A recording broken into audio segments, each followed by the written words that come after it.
I never imagined that a single envelope could unravel everything I thought I knew about my life.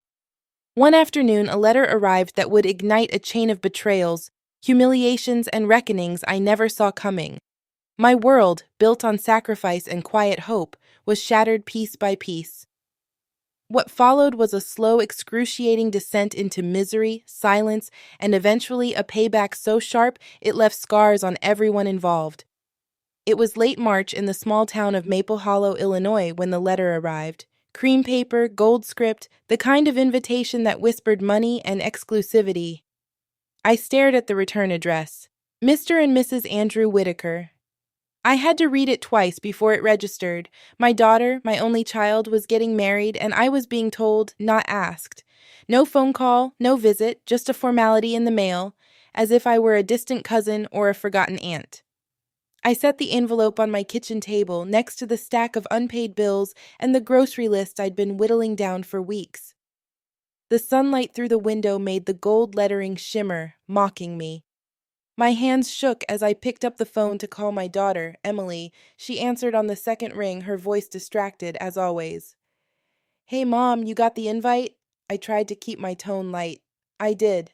Congratulations, sweetheart. I'm so happy for you and Tyler." There was a pause, the kind that stretches just long enough to make you feel foolish. "Thanks. Listen, about the wedding." I jumped in, desperate to be part of it. "I'd love to help with planning, or the flowers, or maybe the rehearsal dinner." She cut me off. "Mom, it's all taken care of. Tyler's parents are handling everything. We just need you to show up, okay? And, try to wear something nice. The Whitakers are pretty traditional." I swallowed the sting. Of course, I wouldn't want to embarrass anyone. "It's not about that," she said, but her voice was already drifting away. "I have to go. Tyler's mom is calling." The line went dead, and I sat there staring at the invitation, feeling smaller than I had in years. For the next 2 months, I scrimped and saved every penny I could. I canceled my cable, walked to work at the pharmacy instead of taking the bus, skipped meals. I needed a dress that wouldn't shame Emily, shoes that wouldn't squeak, a hairstyle that wouldn't draw pitying glances. I found a deep blue gown at a department store 2 towns over. It was more than I could afford, but I told myself it was worth it. I even splurged on a haircut at a salon instead of my usual trim at the strip mall. The morning of the wedding, I barely recognized myself in the mirror. For a moment, I let myself believe Emily might see me and feel proud. The Whitakers Country Club was a world away from my 2-bedroom apartment. The parking lot was a sea of luxury cars. My battered Honda Civic looked like it had wandered into forbidden territory. Inside, marble floors gleamed, and laughter echoed off vaulted ceilings. I spotted Emily near the grand staircase. She was radiant in her white dress, her hair swept up in a style I'd only seen in magazines. Tyler, tall and handsome, stood beside her, his arm around her waist. I approached, heart pounding. Emily's smile faded when she saw me. "Mom, you made it." She kissed my cheek, quick and perfunctory. Tyler nodded, polite but distant. His mother, Lorraine, swept over, all pearls and perfume. "You must be Emily's mother. How nice to finally meet you." She shook my hand as if she were afraid to touch me. "Emily tells us you work at the pharmacy." "Yes," I said, "I'm a technician." Lorraine's smile tightened. "How practical." She turned away, already bored. The ceremony was beautiful. I sat in the third row behind Tyler's extended family and Emily's college friends. No one saved me a seat in the front. No one even glanced my way. Afterward, as guests drifted toward the reception hall, I lingered, bracing myself for what was to come. The reception was a study in social hierarchy. Round tables with name cards, each one a careful arrangement of alliances and status. I found my name at table 9 near the kitchen, with a handful of distant relatives and strangers. The head table sparkled under the chandeliers, Emily and Tyler at the center, flanked by the Whitakers and their closest friends. I watched as Emily made her rounds, laughing and hugging, never once glancing in my direction. Dinner was served in waves, the head table first, then tables 1 through 8. By the time they reached us, the food was cold, the vegetables limp. I smiled and ate anyway, pretending not to notice. Halfway through my meal, I heard laughter from the head table. Tyler was telling a story, gesturing toward my table.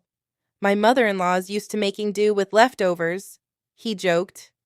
Emily laughed, her voice ringing out clear and bright. The others joined in. I felt my face burn, but I kept my eyes on my plate. No one at my table seemed to notice.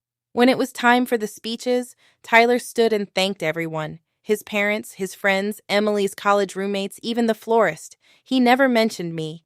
The applause was thunderous.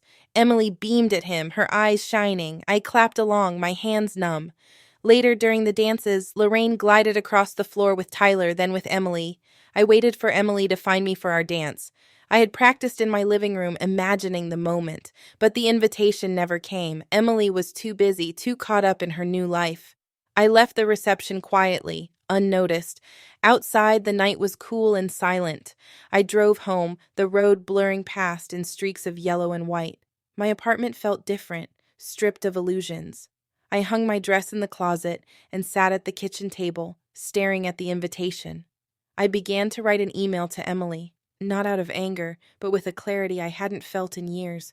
I listed the sacrifices I'd made, working double shifts, skipping meals, saving for her college, keeping up the mortgage on the house she assumed would be hers one day. I told her I was done. I was selling the house. I was cutting off the monthly deposits I'd been making to her account since she graduated. I was canceling the credit card she used for emergencies. I was done being invisible. Emily's response came quickly. "Mom, what is this? Are you okay? You're overreacting. It was just a joke. Everyone was laughing, not at you. Please don't do anything drastic. Let's talk." I didn't reply. The next day, another email. "Mom, I need you to stop. The house is my inheritance. You can't just sell it. Tyler's parents are asking questions. This is embarrassing." I changed my phone number. Emily tried reaching out through friends, through my sister, even through my boss at the pharmacy. I ignored them all. A week later, Lorraine called. "I understand you're upset, but this is a family matter.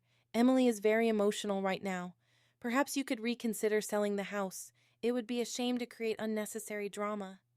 I hung up. I contacted a realtor and listed the house. It sold in 3 days, above asking price. I packed my things, donated what I didn't need, and moved to a small apartment in Chicago. For the first time in years, I felt free. Emily showed up at my door a month later. She looked tired, her eyes ringed with dark circles. "Mom, can we talk?" I let her in, but I kept my distance. She sat at my kitchen table, her hands twisting in her lap. "Tyler's upset. His parents are furious. We had to move out of our apartment. I didn't know you were supporting us so much. I thought—" She trailed off. "You thought what?" I asked. "I thought you'd always be there. I thought the house would be there. I thought you'd understand." I shook my head. "I spent my life making sure you never had to worry. I gave up everything for you, and you never once looked back." She started to cry, but I felt nothing. Tyler called next. "Look, I know things got out of hand, but you can't just cut us off. We have bills, student loans, rent. Emily's not working right now. We're struggling." I told him it wasn't my problem. He hung up, cursing under his breath. For months, I heard nothing. I started a new job at a bookstore, made friends, joined a book club. I traveled to places I'd only dreamed of: New Orleans, Seattle, Santa Fe. I learned to cook, to dance, to live for myself. The silence from Emily was deafening, but it was a relief. I no longer waited for her calls, her emails, her apologies. One afternoon, I received a letter from Emily. It was short, almost businesslike.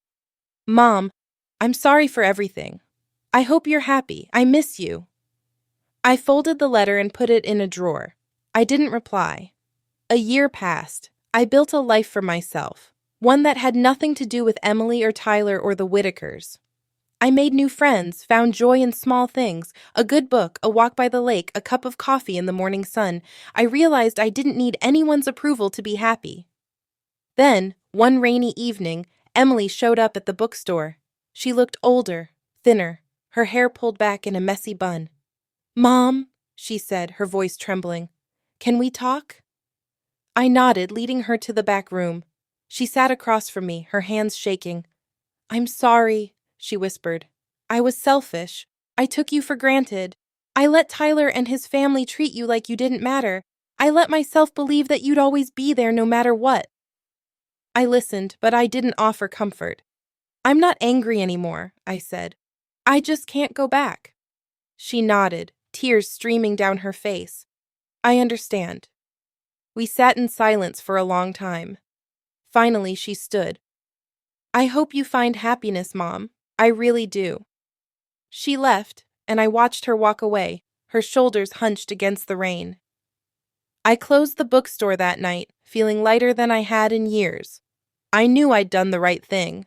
I had reclaimed my life, my dignity, my sense of self. The payback wasn't loud or dramatic. It was the quiet refusal to be invisible any longer. The silence that followed was not empty, but full of possibility. I never heard from Emily again. Sometimes I wondered where she was, what she was doing, if she ever thought of me. But I didn't dwell on it. I had a new life, one that was mine alone. I traveled, I learned, I grew. I found peace in the spaces where pain used to live. Looking back, I realized that revenge doesn't always come in the form of grand gestures or dramatic confrontations. Sometimes the deepest payback is simply walking away, refusing to play the role assigned to you, and building a life on your own terms. The silence I left behind was louder than any words I could have spoken. In the end, I wasn't the victim of my story, I was its author, and that, more than anything, was the sweetest revenge of all.